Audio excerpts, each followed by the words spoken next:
Thank you.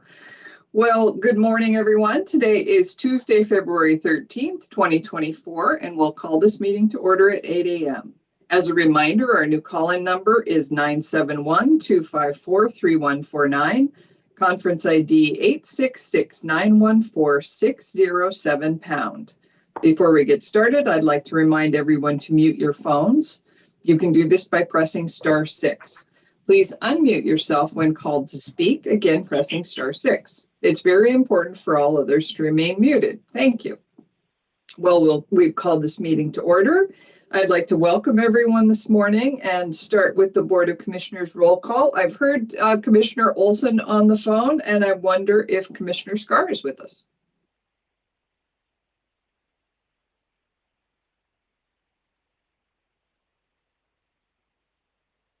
Well, perhaps she's not or not yet. So we will roll right into our agenda.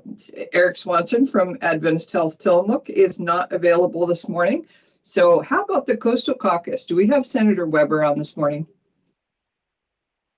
Can you hear me? Yes, good morning. Oh, good. Good morning. I didn't know if I had to also press the *6 this morning. It's nice to be here. Nice to hear you. Thank you. I'm in the Valley. Today is, I don't have an 8 o'clock meeting, which is great. So I think we'll be able to do this through the rest of the short session. But if not, I will provide a recording for you. I'm in the Valley. I'm getting ready for another busy day of committees, constituents, caucuses, and lobby. And that's what it's been. We all agreed on Monday morning of this week that last week was at least 3 weeks long with all of the issues and the meetings and the people that we heard from. And then we also had required trainings that we had to do. The trainings take about 8 hours of listening and testing. And so it's very interesting. I also had an opportunity to meet with the governor's representative to discuss the housing issues with the governor's bill. And I think that there are some amendments that are coming to it. So if you are watching on OLIS as to how some of these bills are progressing, please note, go to the amendments and you can see the proposed changes, and it's all very interesting what people are putting forward. There have been some issues with the governor's bill, especially regarding the expansion of the urban growth boundary. And so that has been one of the issues that folks have been trying to work out. But look into that. Go to the Oregon Legislative Information site, and you can find out what's going on with each one of those bills.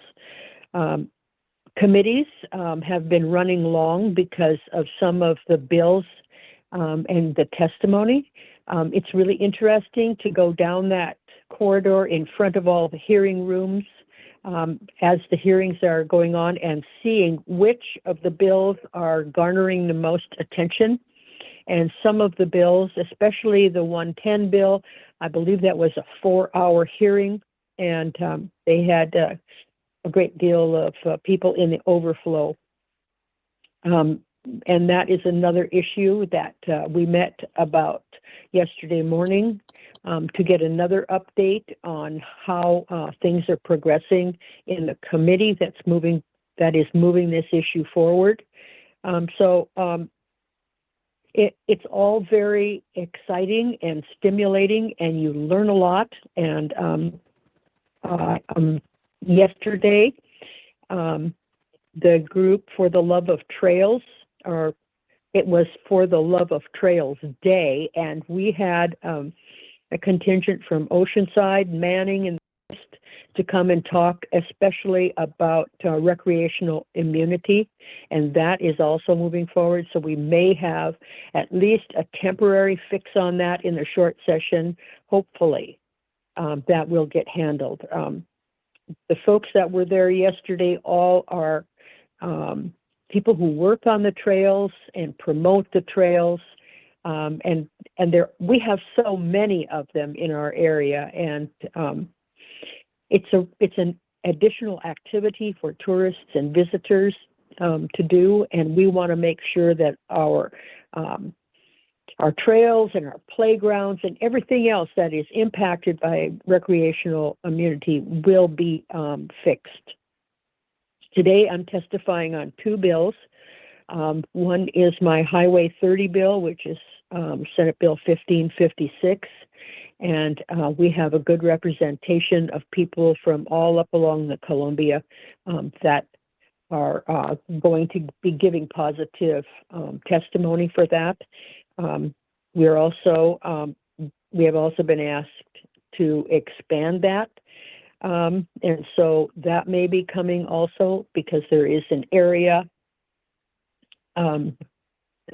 adjacent to Portland that is on Highway 30 that has some real strong safety issues, and that needs to be addressed. And so we're working on the possibility of doing that. The other bill that I'm testifying on today is House Bill 4094, which is called the Courthouse Bill. You all know, because you're in the courthouse all the time, as to the condition of your buildings. Well, just amplify that by the 36 counties. And you have an issue that needs to be addressed. And so I will be testifying on that. Yesterday, I had my very first Senate page, and she was from our area, Yukon Riviera. She's a sophomore at Neahkahnie High School, and her mother works for Representative Chachi. And so she was able to spend the day in the Capitol yesterday. She carried the flag in when we went to floor in the morning, and so she was part of that ceremony.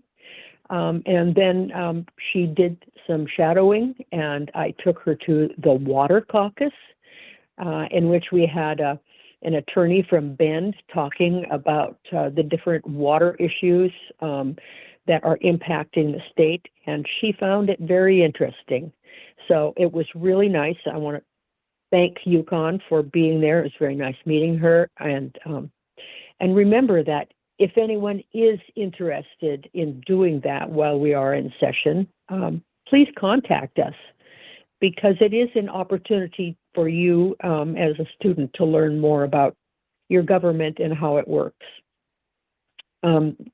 Last week, I was able to go to Ross Tomlin's retirement celebration at TBCC, and I want to thank him publicly for all he has done for our community college in expanding and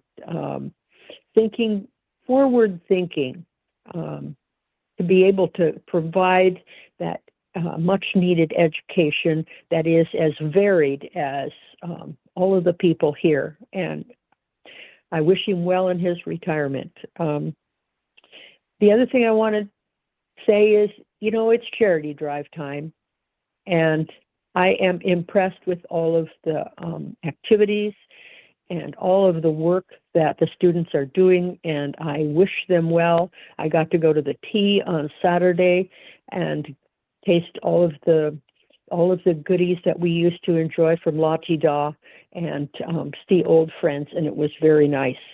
So I'll end with that, because I could probably go on for quite some time. And I want to wish you all a happy Valentine's Day. So thank you for the opportunity once again to provide some information on how your government works. Thank you. Thank you so much, Senator. I feel fortunate for all of us that your sessions don't start right at 8, so you'll be able to keep us updated on how it's going. So thank you very much for being with us and giving us the report. Yes, it's only Tuesday that it doesn't start at 8. So it just lucky. Works really well. Yeah, we're very lucky. Do we have any questions for Senator Weber?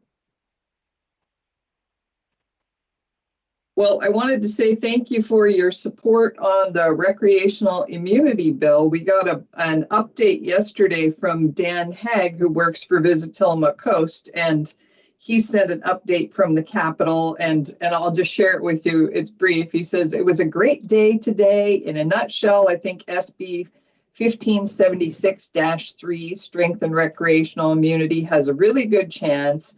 And it may be one thing in the whole world that both parties agree on.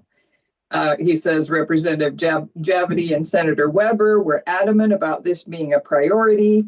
Our group was great. The Oregon Trails Coalition was expecting 40 people and 80 showed up. So we stormed the Capitol and gave the full court press as a bunch of amateur lobbyists. The bill got a public reading today too, which was unexpected. Several outdoor groups gave testimony. So all in all, a positive outcome. Everyone is united and optimistic that this temporary fix will pass, allowing time to work on a permanent solution for 2025. So that was from Dan Haig from Tillamook Coast Visitors Association. And I want to thank you and Representative Javity for supporting that bill, which is really important to Oregonians and to us here on the coast with so many trails. Yes, it is extremely important. And we have got to make sure that we are the recipients of good news on that one. The other thing I forgot to say, can I add one thing, is that I have been meeting yet with U.S. Renal Care on the issue of dialysis, and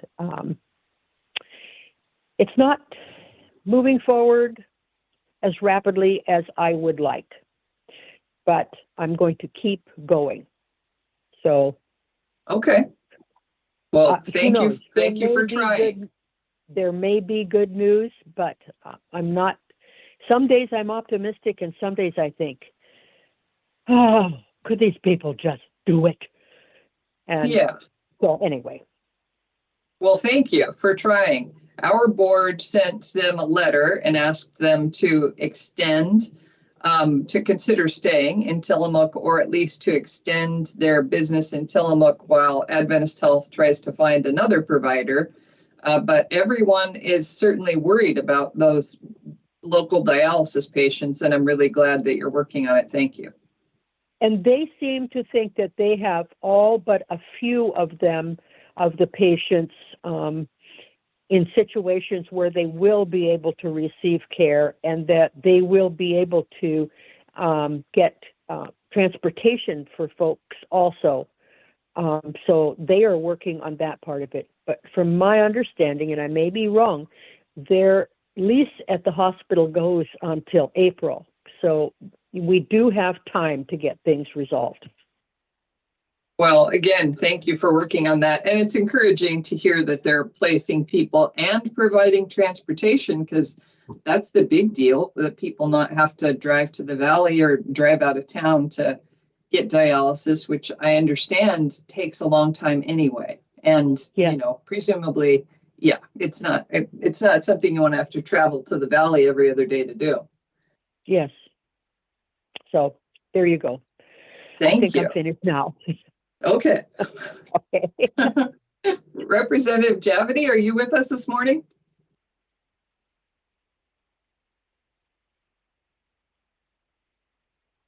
Take a moment. Maybe he's unmuting.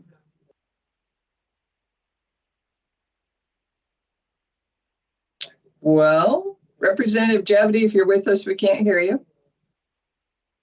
If he jumps on later, we will give him a chance. And then we'll just move on in our agenda to Tillamook County Community Health Center is not available today. So we'll jump over to Nehalem Bay Health Center and Pharmacy.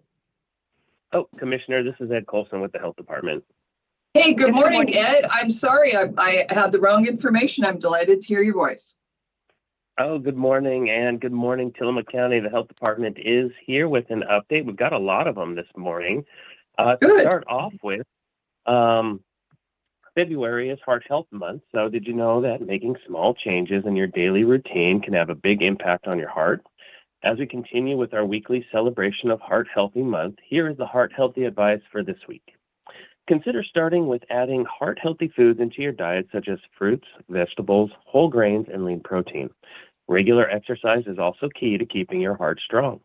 Find an activity you enjoy and make it a part of your routine. Whether it's walking, jogging, dancing, or yoga, let's keep our hearts pumping.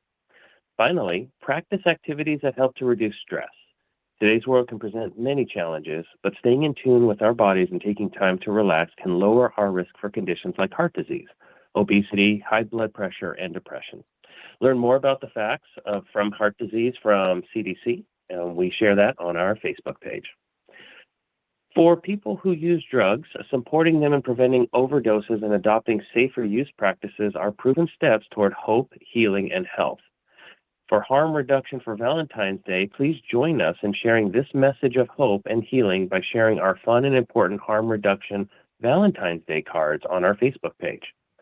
To learn more about the evidence-based practice of harm reduction, please visit fentanylawarenorthwest.com.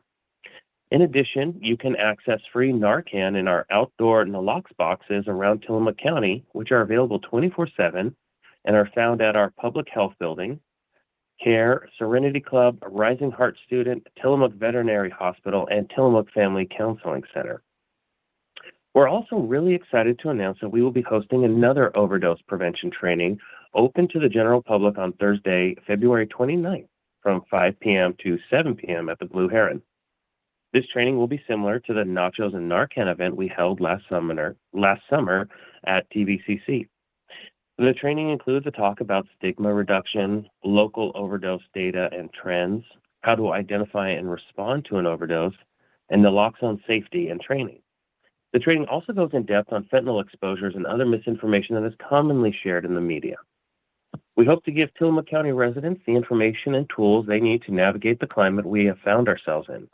There will be a free dinner served by the Blue Heron to the first 50 folks who RSVP, and you can do that by emailing Rachel.Koljeski, and that's Koljesky at tillamookcounty.gov, or give us a call at 503-842-3934.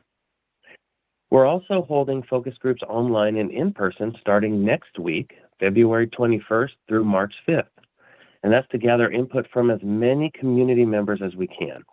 We need your help to chart the future of the critical services we provide, including primary care, dental, behavioral health, environmental health, and public health. We are working with a company called Solid Ground who will specialize in gathering health feedback to conduct these focus groups for us. The information they collect and present back to us will not include any personal details. Instead, it will be a summary of the feedback and learnings to help us serve the community even better. Focus groups are limited to about 12 to 15 people per group, and a gift card will be provided to each person for their time and opinion. Registration is required, so please visit our website, tillamookchc.org, to learn more and register. School exclusion dates for immunizations are coming up, and that's on February 21st, 2024. All children in Oregon's public and private schools, preschools, Head Start, and certified child care facilities must have up-to-date documentation on their required immunizations or have an exemption by February 21st, which is school exclusion day. If parents and caregivers do not provide these records to the child's school by that day, the child will be sent home unless they have an exemption. For parents seeking immunizations for their children or anyone else, they may stop by our all-ages vaccine clinic this Sunday, February 18th from noon to 4 p.m. at our main clinic, which is on 801 Pacific Avenue in Tillamook. This is a walk-in clinic, so no appointments are needed. All childhood and most adult vaccines will be available, and eligibility will vary by age and vaccine. Vaccines are a covered benefit for many health insurance plans, and no one can be turned away from a local health department because of the inability to pay for the required vaccines. Letters from our office have gone out in regard to school exclusion day. If you're unable to make that event and still need immunizations for your child, well, please contact your pediatrician, or you can call our public health nurse line 503-842-3940, or you can contact 211 for more local resources. And lastly, Tillamook County Community Health Centers will be closed next Monday, February 19th, in recognition of President's Day. If you do need to reach a provider on call, you can call us at 503-842-3900. And if you're having an emergency, please call 911, and we will resume our regular business hours the next day, Tuesday, the 20th of February. And that's our report, and we'll turn it back over to you, Commissioner. Thank you, Ed. That was a very thorough and interesting report. I really appreciate it. Do we have any questions for Ed? Well, you led with February being American Heart Month, and so I wanted to mention to the community on the subject of Heart Month that this month at North County Recreation District, there is an annual art show that's called Art for the Heart. And so it's a heart themed art show hanging in there's a gallery at NCRD, and you can go look at the art. It's for sale. I'm trying to remember when this might be the 10th anniversary. This show might have been going on for 10 years, but it started when I was at Adventist Health, and we were trying to figure out a unique way to celebrate Heart Month. So we started this art show, Art for the Heart, and it's the very broad invitation call to artists to create work that speaks to their heart or reflects something about the heart. So it could be anatomical hearts, it could be how people feel about something that moves their heart, etc. So it's a very broad representation of artistic vision about hearts, and it's just every year it's just a wonderful show that showcases the extraordinary talent of Tillamook County artists, and also starts a conversation about heart health in Tillamook County, which is the location is perfect because it's at NCRD, which is really the heart of Nehalem and like a community center.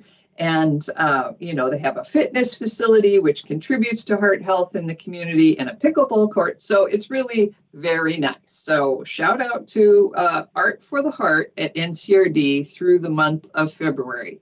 And thank you very much, Ed, for your report. Thank you, Commissioner. I will go on now to Nehalem Bay Health Center and Pharmacy. Gail, are you with us? Yes, good morning. Good morning. How are you? I'm good, thank you. And I would like to do a shout out to NCRD myself for the wonderful event on Saturday, Pop Goes the Heart. It was an enjoyable time, and I look forward to seeing everyone there. Here at the Nehalem Bay Health Center and Pharmacy, speaking of our pharmacy, we are going to soon have a new feature. It's called a pharmacy pickup locker, and we're doing it in partnership and collaboration with the Columbia Pacific CCO and Care Oregon. So stay tuned for more details. It's going to be in our lobby waiting area and should help those who are interested in participating in that program to not have to wait or pick up a pager in our pharmacy. You'll just be able to come in and you'll receive an access code and be able to access your prescriptions there. So otherwise, we're here in Wheeler and waiting to serve you. If you need an appointment with one of our providers, please give us a call at 800-368-5182. And that's my announcements. Those are my announcements for this morning. Thank you very much, Gail. Thanks for being with us. You're welcome. I would like to say that I live in North County, and I have recently started using the Reinhardt Pharmacy, and it's a pleasure to do business there. The wait is very short, and the people are nice, and it's just easy and stress-free to do business there. So for folks who are, since there's been a closure of a pharmacy in Tillamook, I know that it's harder for people to get their prescriptions in Tillamook, and I'll just remind people that Reinhardt Pharmacy there, or Nehalem Bay Health Center and Pharmacy in Wheeler is there, ready to do business and doing a good job, and the wait is short.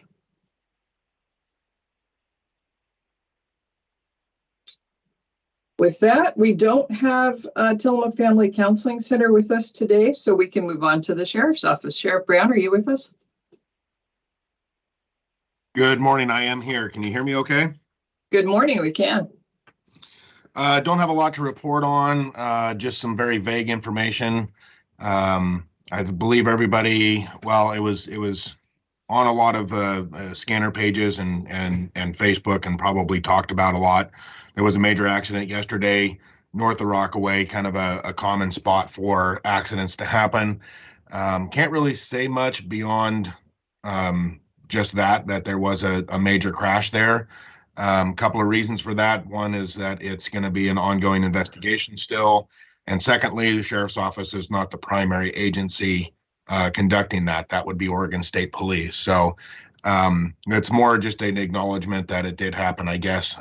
Community probably has a lot of questions. Unfortunately, I don't have any specific answers to that. And yeah, so the only other thing I do want to mention is we've had a lot of positive stuff happening with our recruiting right now. Not quite ready to give a full report because there's still a few things happening, but hopefully here very soon, within the next handful of weeks, I'll be able to give a good full report. And like I said, there's a lot of positive stuff happening, so that's really good for us and really good for the county. With that, I don't have anything else, and I can take questions. Thank you, Sheriff. Do we have any questions for the sheriff? Well, specific to that accident yesterday, I was pleased at how well I got an alert from Tillamook County, and I also got an alert from ODOT that Highway 101 was closed. And that was very helpful because I was at work in Barview and I needed to go north to go home. And so those alerts happened right away and they were very helpful. So I imagine people got them all over the place and that alert system is working well. That's great to hear. Yeah. So with that, we can roll right into emergency management and thank Randy for the alert that we got from the county. Are you with us, Randy? You bet, I'm here. Good morning. Well, to start off with, the state has started to set up their preliminary damage assessment interviews for next week. This is in conjunction to damage received here in the county during our ice storm. The individual that is heading that up is her name is Lily Lessie, and she works for the Department of Emergency Management in the recovery section, and she's going to be the FEMA kind of go-between. And so she's starting to set up those appointments, and she has set those up with the agencies here that did suffer some damage. So hopefully we're moving forward. She did say that the president still has not signed an official declaration, but it looks like we are headed in that direction. We're just, she said they're just waiting for him to finish that off so we can start the actual processes. So that's a good thing that we're moving forward.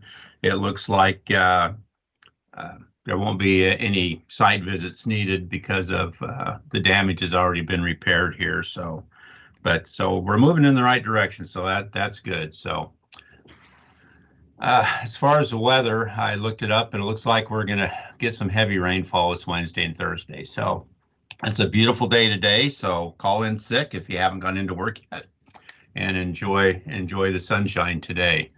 It looks like they're going to get 1.5 to 2 inches in that 48-hour period.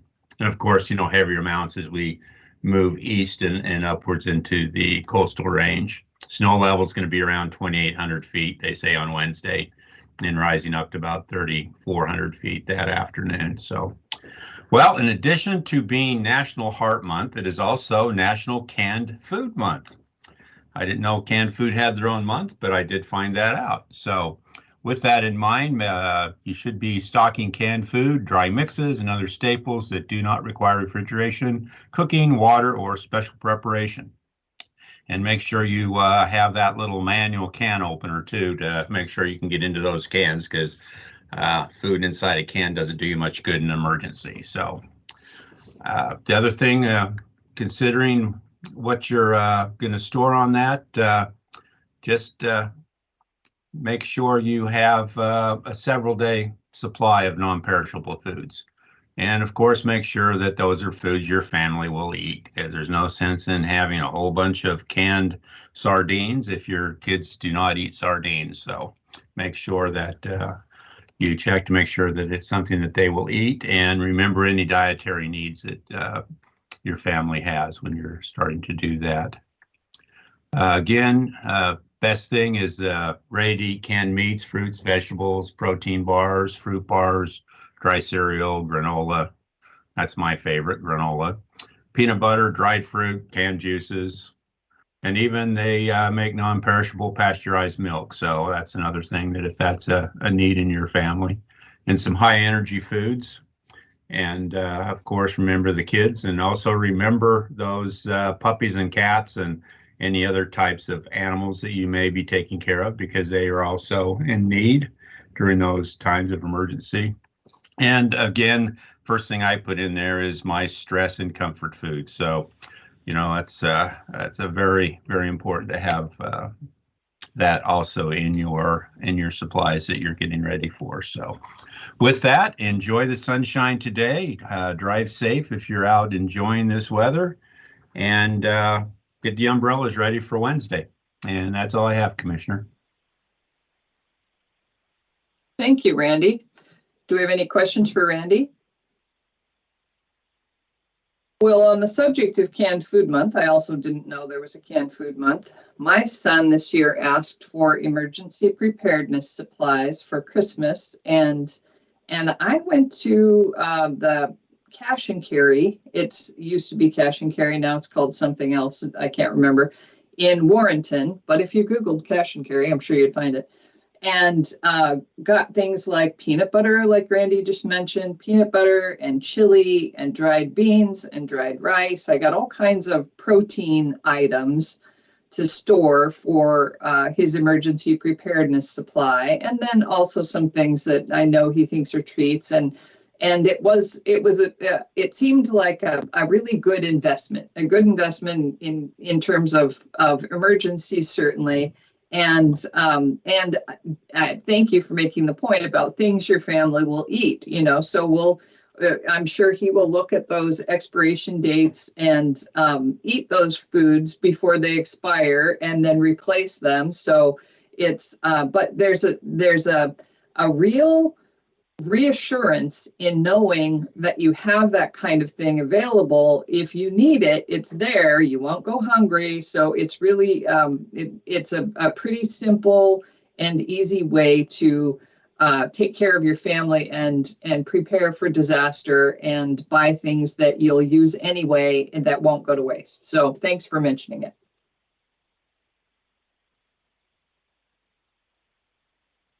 All right. Well, we can move on at this point to, let me just check and see if Representative Javity has joined us.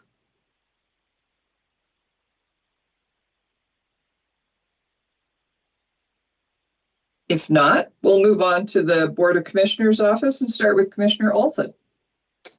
Well, thank you, Commissioner. I do have a number of things this morning, and I'll begin with the fact that I was headed to Nehalem last night to visit with the city council, and I was turned around by ODOT and I guess the state police. As you heard, there was a terrible accident somewhere south of Wheeler. So I hope it wasn't all that bad, but evidently it was a major accident. So several things. Senator Weber mentioned House Bill 4094, which authorizes the state of Oregon to issue some bonds to fund courthouse improvements. I'm scheduled to testify this afternoon on that bill as well, because it has direct implications for us here in Tillamook County, since we're in the process of negotiating on a purchase of a building that would likely become our courthouse, not the full courthouse, but would house the actual courts, district attorney, and perhaps support personnel and so on. So that's a very meaningful bill, and we're hoping it gets through the session. And by the way, when the legislature is in session, you know, the standard advice is hold on to your purse and hold on to your wallet, because one never knows what will happen over there. And things are moving very, very quickly. As you heard, this session is only 35 days long. So I'll mention a couple of other things. The Habitat Conservation Plan, which is some adjustments to be made to harvest levels in the state forests, not the federal forests like Mount Hood or the Willamette or Siuslaw, but the state forests, including the Tillamook State Forest. I have a lot of detail on that, but I'll not go through that because, first of all, it'd probably put everyone to sleep, and Second of all, it can be a bit confusing, but I will say this, and these numbers are from the state forestry through the Association of Oregon Counties.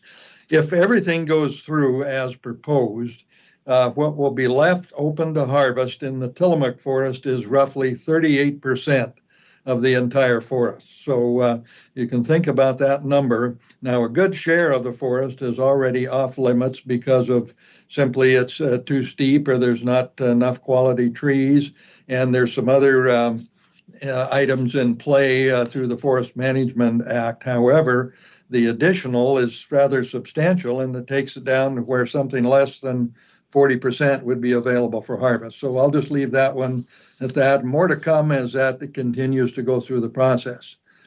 Another update I can give on Sand Lake Road, which is just north of Pacific City, south of Tierra del Mar. There was, it's been a month and a half, I guess now, a major slide that took the northbound or southbound lane, actually, the one closest to the ocean. It basically fell down the slope onto the beach. And it's still not passable, although I'm understanding heavy equipment is arriving this week. They're putting in some water drainage systems and then a retaining wall, and we're shooting for the end of March to have that open. Now, it won't be open both ways at the same time. It will be a one-lane traffic controlled by an intermittent signal, meaning you'll have to wait for a green light, just like a traffic light anywhere. So good news is it's moving forward. It required some specialized equipment, and that's on the way. So picked up on a couple of other items. Just as a point of interest, I'll mention another item at the legislature. There's a House Joint Resolution number 201, and that has to do with public safety. But here's the issue that I think would be important to listeners and all of us here in Tillamook County and in fact across the state of Oregon. For the first time in memory, this bill would authorize a statewide property tax. Now, I believe this bill requires a vote of the people, so it would, if it passes, it would go before voters at the November 2024 election. But what it does, it authorizes a statewide property tax beyond the limits of measures 5 and 50, which came into play 20 plus years ago and limited the types and amount of property tax that could be levied in Oregon. The important distinction is for many, many years, in fact, probably since Oregon was founded, there were two sources of revenue for all the government, state and local across Oregon. There's a property tax and an income tax. And the income tax is basically how the state of Oregon raises the majority of its money. And of course, the tax varies in their different brackets, and it's adjusted from time to time. Property taxes, on the other hand, have been the exclusive method by which counties have generated money and also passing it on to special districts. So if that were passed by the voters, first of all, if it gets through the legislature, then it goes before the voters. And if they pass it, that will be the first major departure in how taxes are levied in the state of Oregon. So it's more than just a bill, another bill. It's a really comprehensive change to how governments are funded across the state of Oregon. And here in Tillamook County, we have not only the county itself, but there are 21 special districts, and 16 of those receive money from harvest of timber and a variety of other sources, including property taxes, but not income taxes. So it would affect the way governments are funded clear across the state of Oregon. So I mention that just to keep your eye on that particular piece of legislation. A couple of other items quickly. This morning, some late breaking news I got from what's known as the Bureau of Ocean Energy Management. That's a federal agency. And they have now finalized the offshore areas where there would be wind energy to generate electricity. And it's down off the southern Oregon coast. But ultimately, it may take in more area, meaning it would come up the coast into our area, but that's quite a number of years off. But what they've done is finalized an area off Coos Bay of about 61,000 acres. and it's, according to the material, about 32 miles out to sea, so probably would not even be visible from the shore. Then a bit further south in the Brookings, they have finalized an area of about 133,000 acres. That's 18 miles offshore. Now, that means that's where they would put in the wind generation out in the ocean, either floating or anchored to the bottom. And it would generate substantial amounts of electricity. But keep in mind, it would be quite some time before all this happens. First of all, they still have some approvals. They have environmental issues. Then they have transmission issues. So, it's 7, 8, 10 years or more off. But they did finalize the area, and they say that it's agreed upon by the fishermen and those who use the ocean commercially. So late breaking news, I guess. And finally, I'll just mention today I'll be at Fair Board this evening and a solid waste advisory committee this afternoon. And so things are pretty busy, particularly with the legislature in session. So Commissioner, that's it for this morning, and pass on to others if you would. Thank you. Thank you, Doug. Let me ask if Commissioner Scar is with us now.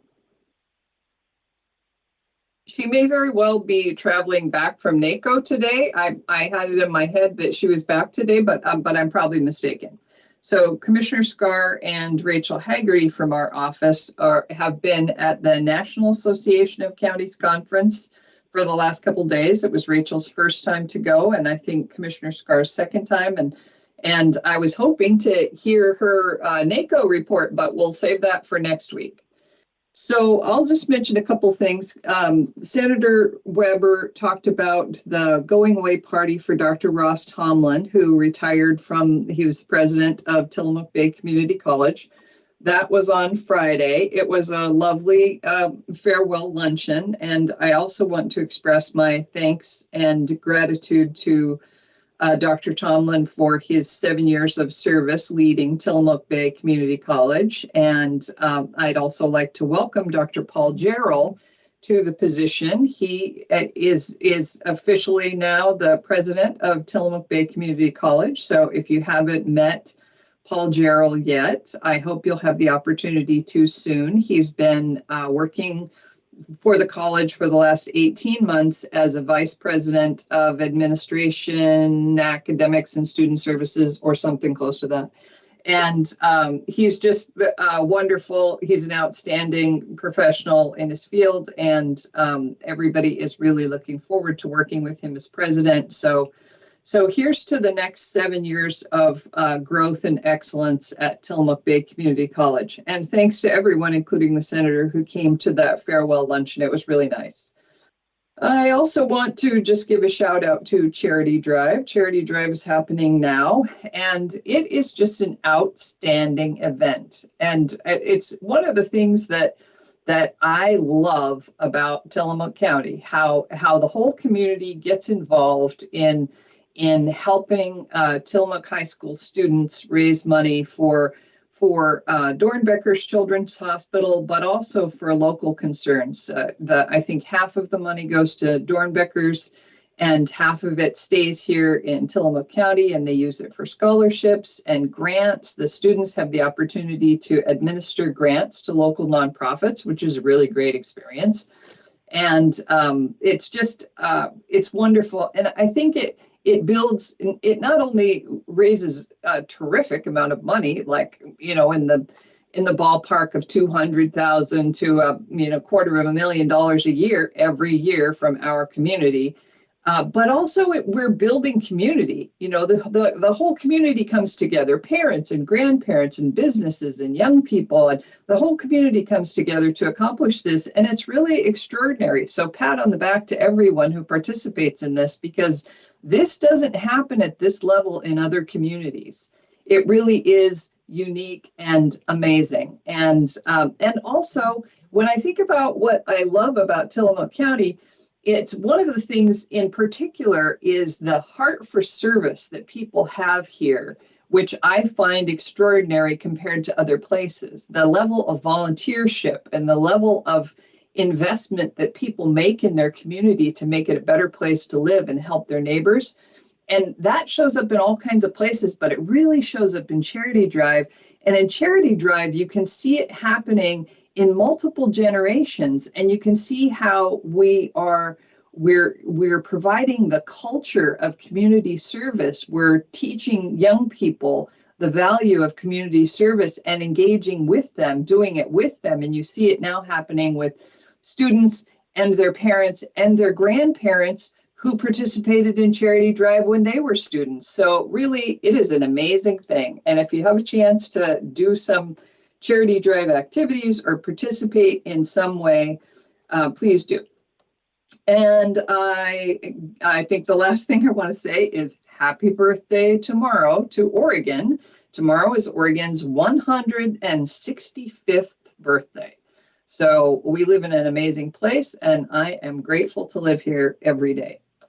And with that, I will jump into the reports from the cities. And first, I'll call on Manzanita and Mayor Catherine Stock.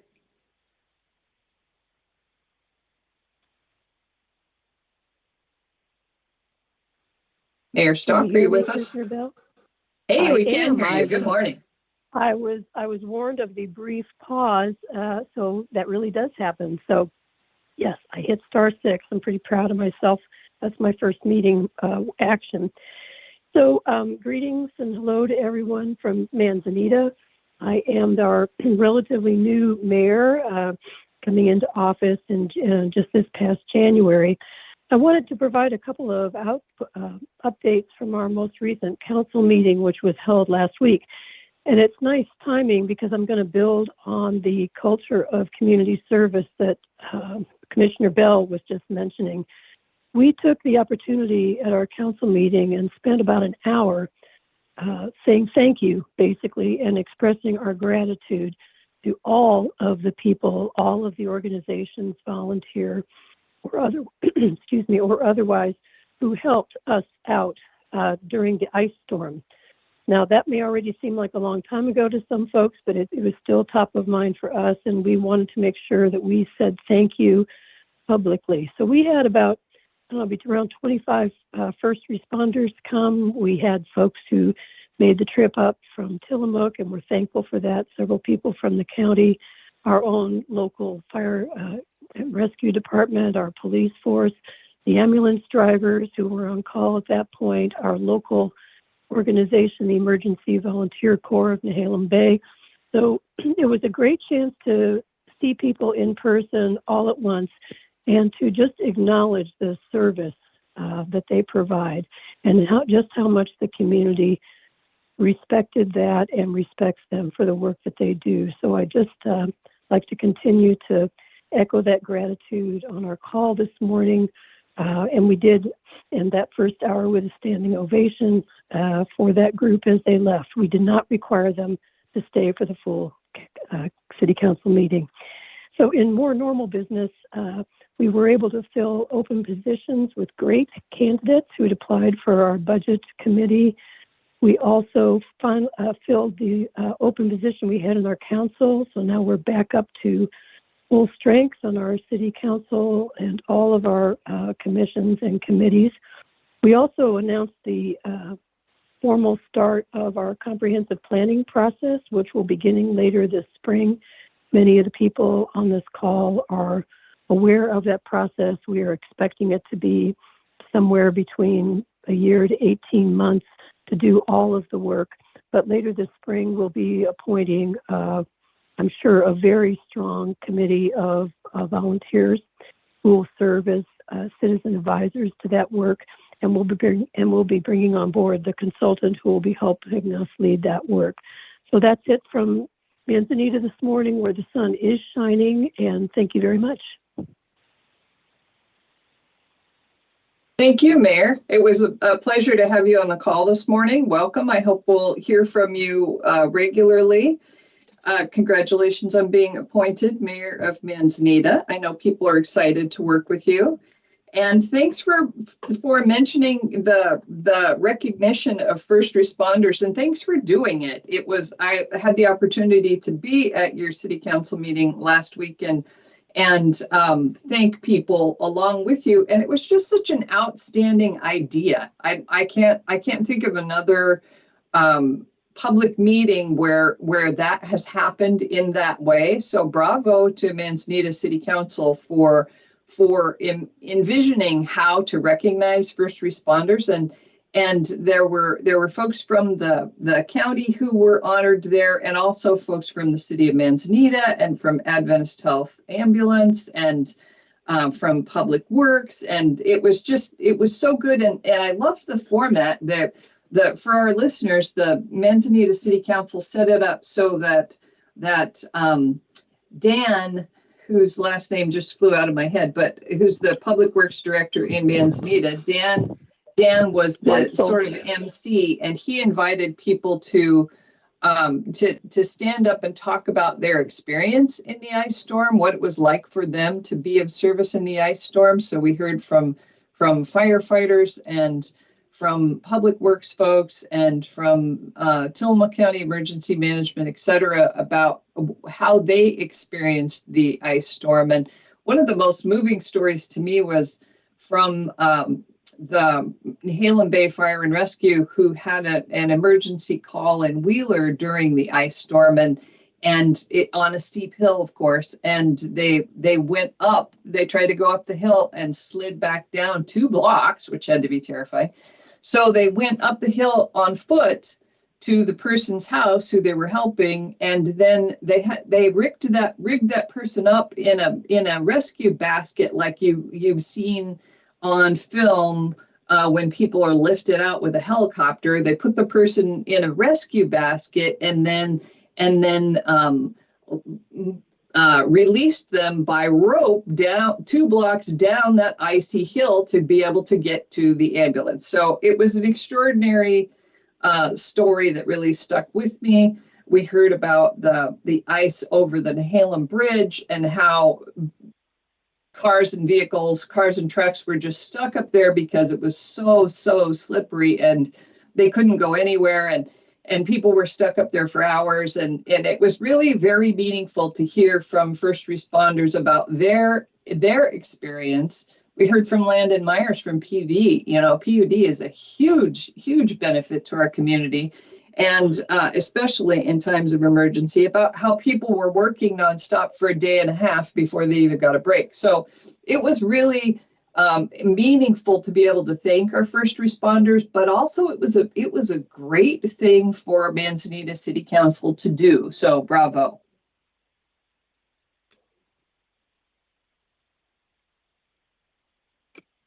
With that, we can move on to the city of Nehalem. Do we have anybody on from Nehalem? Maybe Lori Longfellow?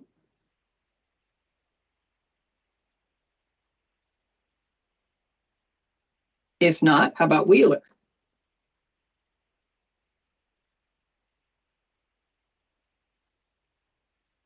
Rockaway Beach?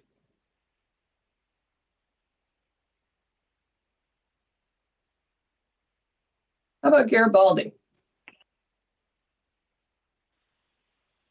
Sorry, this is Charles from Rockaway Beach. It took me a little bit longer to get myself unmuted. I trust you can hear me.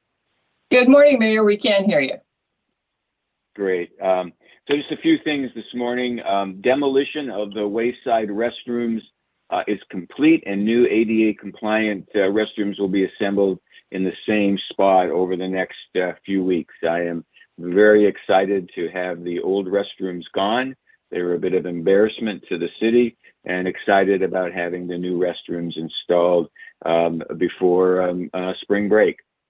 Also mentioned Chief Hesse and 3 firefighters are going to participate in a proactive behavioral health class, learning to manage the stress of being a first responder.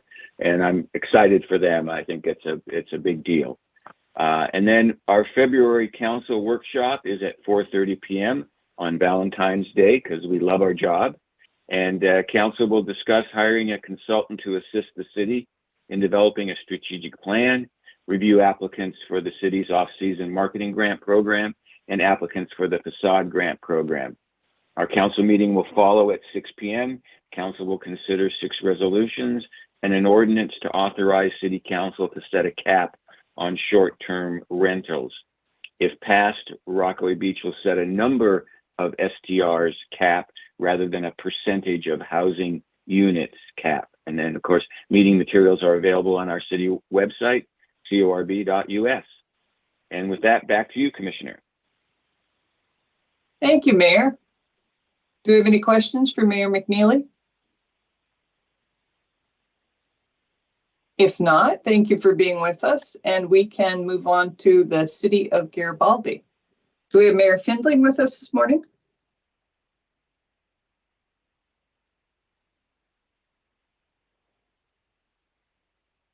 How about the City of Bay City? Good morning, Commissioner. This is Leanne Welch. How are you? Good morning. How are you? Very well. So tonight at 6 p.m., the Bay City City Council has our regular meeting, and it will be the second public hearing of our development code update. We spent about 4 years working on this, so trying to wrap that up this evening.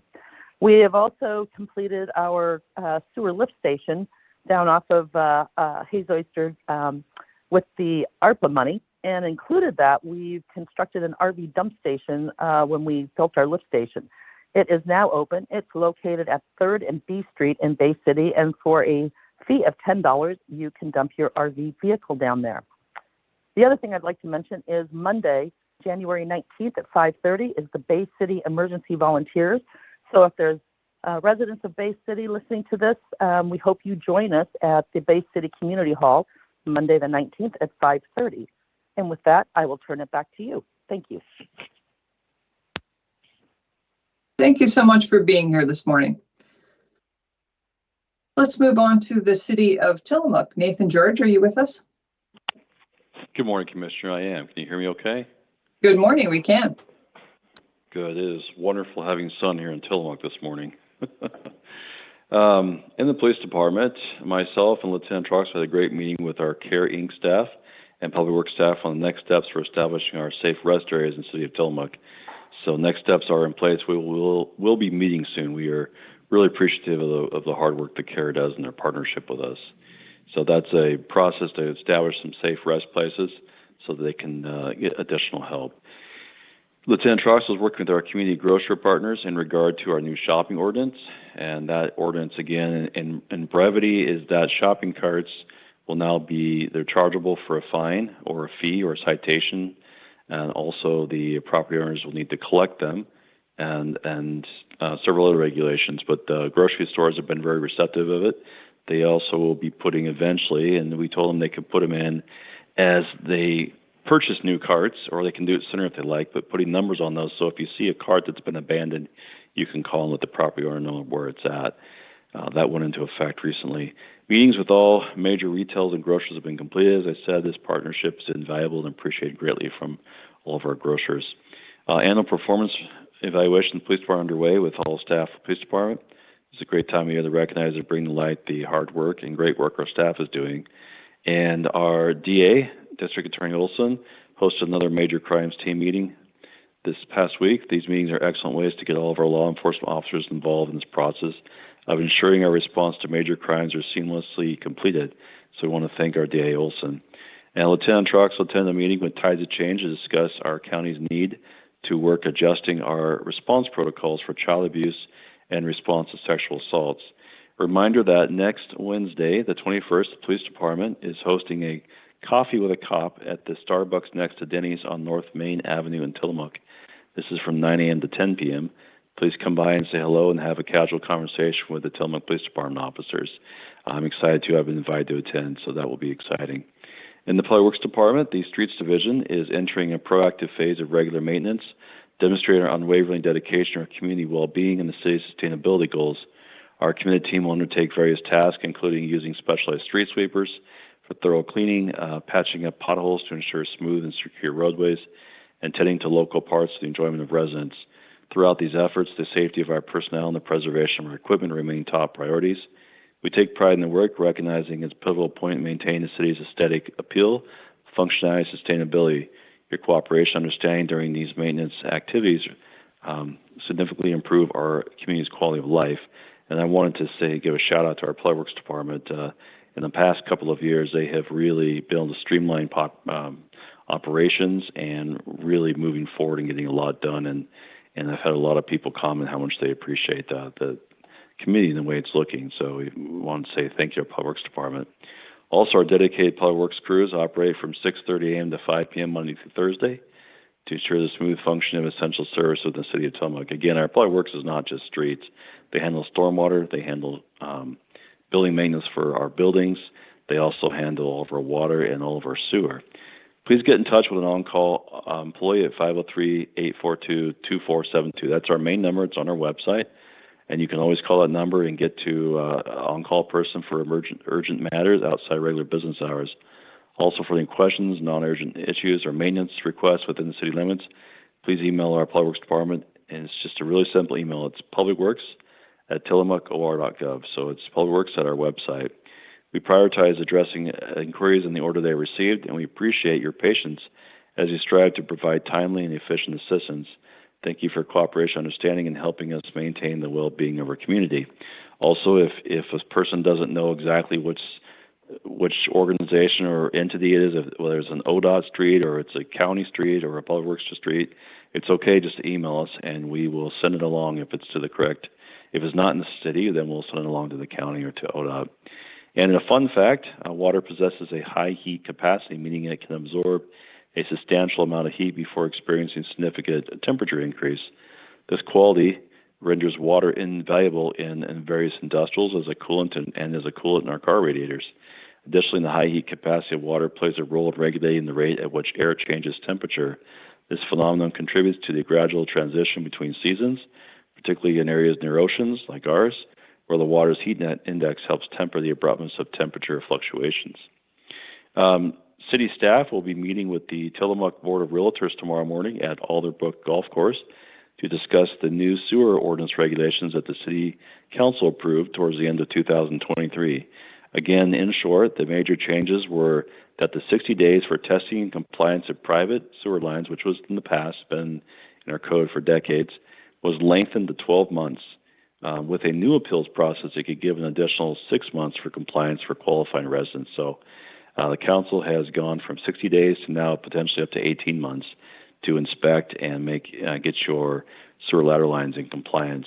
And that is a lot of work, but it's really important, and we are constantly putting out information about that. So feel free to visit our website or call us if you have any questions. Also, the ordinance puts in place a point-of-sale inspection process and requires repairs when needed that is required upon the sale of all properties. So when a property is being sold, it requires to have a point inspection, and that way it's fixed if there's a problem. This protects the city, and it also protects our new property owners. The city has hired several new employees, or several new employees will be coming on board in the near future, for which we're very excited about. Also, we still have several positions available. City of Tillamook, please visit our website or stop by City Hall for an application. Also want to announce that on February 4th, we will be going live with our new website. We'll be using Civic Plus, which is the same company the county uses. And it's also a company I worked with for a very long time. So very excited about that. It won't be perfect in the beginning, but we are working hard at getting that ready. And we are also working on more integrated forms and information for residents to be able to sign up and get information, and also provide information to the city. So look forward to that. We're very excited about it. A reminder, if you see something, say something by calling 911 for emergencies or dispatch for non-emergencies. And the next council meeting will be held on Tuesday, February 20th at 7 p.m. I also wanted to mention that on Monday, February 4th, the City Council will be holding a work session in place to regular meeting to discuss sewer laterals. Some members of the council have inquired about the city taking over the private line between the sewer point of connection and the property line. So city staff will be providing information so that the council can make an informed decision. We encourage everyone interested in your local government to attend virtually or in person. And that's all I have, Commissioner. Thank you so much. Thank you, Nathan. I appreciate the report.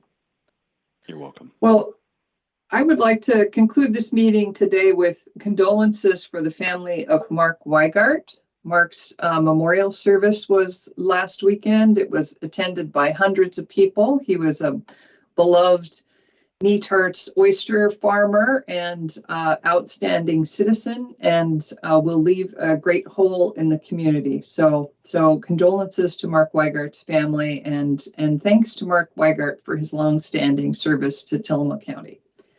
With that, I will say thank you to KTIL for broadcasting. Thanks to everyone for participating in this call, and thank you, Tillamook, for listening.